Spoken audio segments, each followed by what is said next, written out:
Bonsoir, bonsoir. Nous continuons notre série d'interviews. Nous avons avec nous un membre illustre, un autre membre illustre du directoire, et je lui laisse le soin de se présenter. Bonsoir.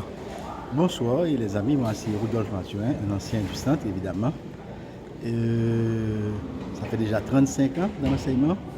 Il y a plus de 20 ans déjà, je suis le DP, le directeur principal, comme aime le dire Robert. Je suis prof de mathématiques. J'ai enseigné ici aussi la littérature créole. Qu'est-ce qu'il faut encore dire? Je m'occupe, je pense, suffisamment, assez bien de la discipline. Et je ne suis pas Pierre Richer, mais j'estime encore être dans la ligne de Richer. Ok, dans ce cas, j'estime que Gampil, nous pas la jeudi. Avec moins de deux. Moins de deux, d'accord. Alors, c'est quand même intéressant de le signaler parce que nous sommes dans un pays qui a vraiment changé. On essaye d'apprendre aussi maintenant à partir des élèves, à partir de leur réalité, de leurs conditions assez spéciales. Parce que l'Haïti qu'on a connu n'est pas l'Haïti d'aujourd'hui, parce que il y a des paramètres quand même assez nouveaux concernant la socialisation de l'élève. Donc déjà par rapport à la langue, c'est un nouveau paramètre assez délicat. On ne peut plus enseigner à l'élève comme on enseignait avant. Ici, on ne peut plus de latin. On sait maintenant, quand on a affaire à un élève, c'est un enfant qui est seul, qui n'a pas de recours à la maison. Donc, on s'est dit, il va falloir passer de cet enseignement qui gardait quand même, il faut le reconnaître, une certaine distance avec l'élève, à un autre mode d'enseignement qui cherchera à accompagner au maximum cet enfant-là, qui est seul. Quand je dis qu'il est seul, mais en termes concrets, il est seul parce que d'abord, il n'a pas nécessairement un père ou une mère, mais il est surtout seul parce que quand on ne peut pas dire à cet enfant de rédiger tel devoir avec la garantie qu'il a quelqu'un à la maison capable de l'accompagner. L'enfant n'a pas ça. Donc on est obligé de travailler avec le professeur, le nouveau professeur du centre qu'on essaye de construire, de lui dire l'enfant qui est là, il n'a rien. Vous êtes tout pour l'enfant.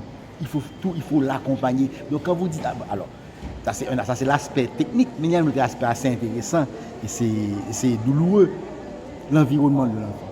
Vous donnez le devoir à l'enfant. Ok, j'attends le devoir demain. Mais il arrive que le soir, arrivé chez lui, on tirait dans la soupe. Il arrive qu'il n'a pas l'électricité.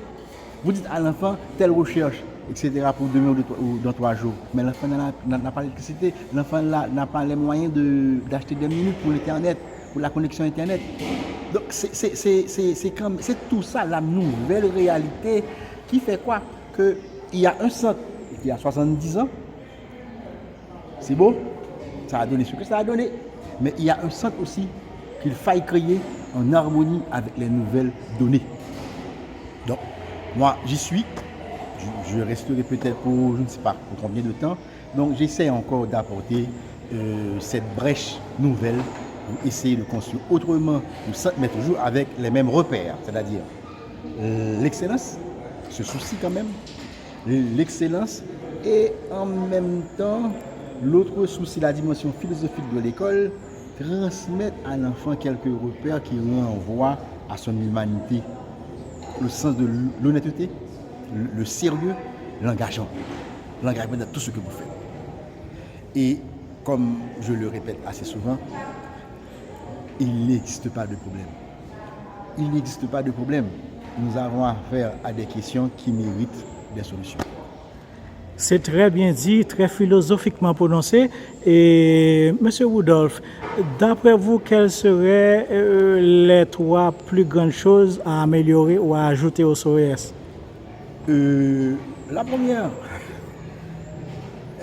pour moi, c'est un questionnement, ça fait déjà 3 ou 4 ans, j'en parlais aussi à Patrick Vilus. Vous savez que nous sommes ici des enfants qui viennent nous voir, dépendamment du rapport établi, la confiance établie. L'enfant vous dit, monsieur, grand. Et essayez d'imaginer le centre d'études mondial, regardez cela, 30 ans, l'enfant carrément va vers un professeur, il va à la direction, on a faim. Mais on reçoit souvent des élèves qui nous disent, monsieur, on a faim.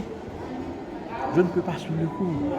Donc, l'un des soucis, comment donner un plat à chaque fois? Moi, c'est comme ça, c'est l'une de mes questions. Le second souci, c'est le salaire des professeurs. L'école n'a pas assez de moyens, les parents ne payent pas, c'est une réalité. Donc à chaque fois, c'est une négociation difficile.